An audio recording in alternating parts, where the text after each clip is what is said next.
tentunya kita semua pasti punya kerinduan yang sama untuk bertemu di sekolah. Pada kesempatan pagi ini, saya Christophorus Ketimu bersama Bapak Ibu Guru IPA kelas 8. Saya mewakili teman-teman Bapak Ibu Guru semua, terutama di Guru IPA kelas 8, untuk menyampaikan skenario pembelajaran kita selama 1 semester ini. Baik adik-adik, sebelum kita melanjutkan, ada satu kata bijak yang barangkali mungkin bisa memberikan inspirasi buat adik-adik dan juga Bapak Ibu. Hiduplah seakan engkau akan mati besok, dan belajarlah seakan engkau hidup selamanya. Itulah yang menjadi motivasi untuk kita terus belajar. Baik adik-adik, sebelum kita memulai atau sebelum Pak melanjutkan penjelasan tentang skenario atau materi pembelajaran yang akan kita lewati selama 1 semester, mari kita awali pertemuan awal ini dengan doa. Adik-adik di rumah masing-masing, mari kita siapkan hati batin kita untuk berdoa dengan sikap yang baik. Mari kita berdoa. Berdoa mulai, berdoa selesai. Baik adik-adik, kita relax saja ya. Karena ini pertemuan awal, kita hanya akan membicarakan materi-materi yang akan kita pelajari selama 1 semester ini. Kemudian beberapa kontrak pelajar atau kesepakatan yang harus kita buat bersama untuk kita laksanakan bersama di semester ini. Yang pertama, penjelasan tentang materi itu nanti akan sebentar ditampilkan dalam bentuk PPT.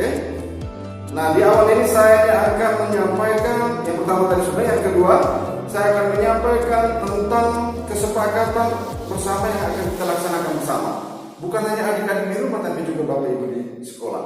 Kami akan mengawali adik-adik dan berusaha untuk membimbing adik-adik dengan baik. Saya dan juga ada teman-teman yang lain, diantaranya Ibu Gabi, Ibu Fani, Ibu Yasinta. Kami tim MGMB IPA kelas 8 akan berusaha memberikan yang terbaik. Baik, untuk kontrak atau kesepakatan yang harus kita laksanakan bersama-sama adalah, yang pertama, di setiap pembelajaran atau setiap pertemuan, terutama di akhir pertemuan akan ada tugas dan juga ada kuis. Itu perhatikan baik-baik adik-adik. Kemudian tentunya itu di setiap pertemuan. Kemudian nanti di akhir KD, di setiap KD itu nanti akan ada ulangan. Itu nanti akan diinformasikan bentuk ulangannya seperti apa.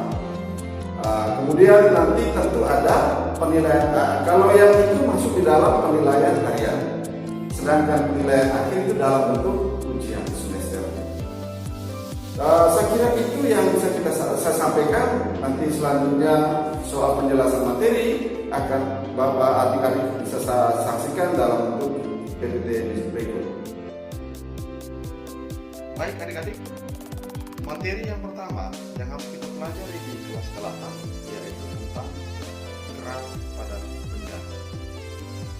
Nah, pada gerak pada benda ini kita akan mempelajari 3 bagian pokok, yaitu yang pertama tentang gerak pada benda, yaitu yang terdiri dari gerak lurus beraturan dan gerak lurus bermotor.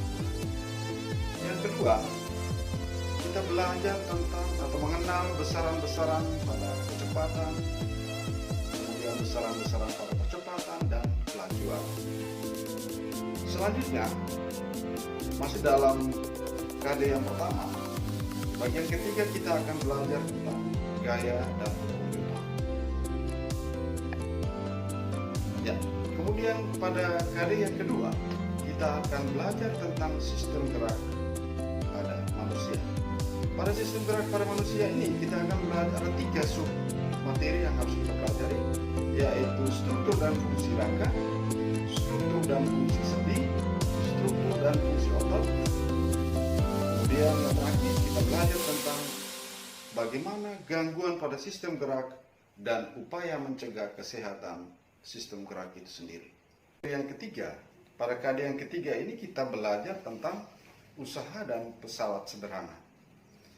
Pada KD ini ada beberapa submateri yang nanti akan kita pelajari bersama, yaitu yang pertama tentang usaha, yang kedua tentang jenis-jenis pesawat sederhana, yang ketiga kita belajar tentang mekanisme kerja dari pesawat sederhana, kemudian yang keempat prinsip kerja pesawat sederhana dalam penerapan kehidupan sehari-hari.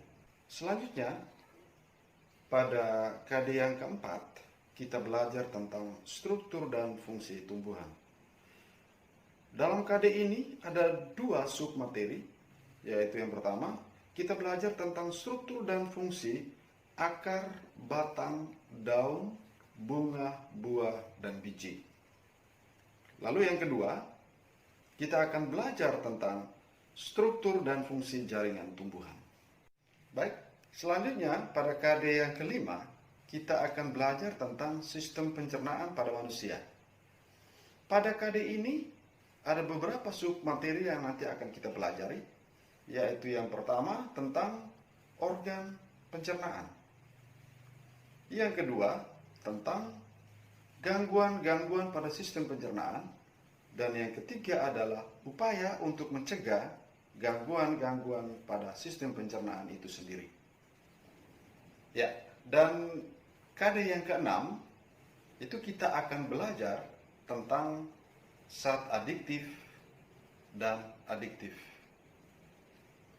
Pada KD ini, yaitu KD tentang zat adiktif dan adiktif, yang pertama-tama kita akan pelajari tentang jenis zat aditif pada makanan dan minuman.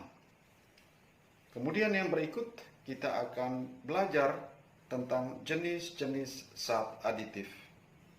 Yang terakhir, atau submateri yang terakhir pada KD yang terakhir ini, kita akan belajar mengenai pengaruh zat aditif dan adiktif.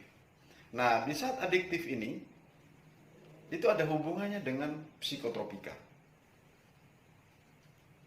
Itulah materi-materi yang nanti akan kita pelajari selama 1 semester ini.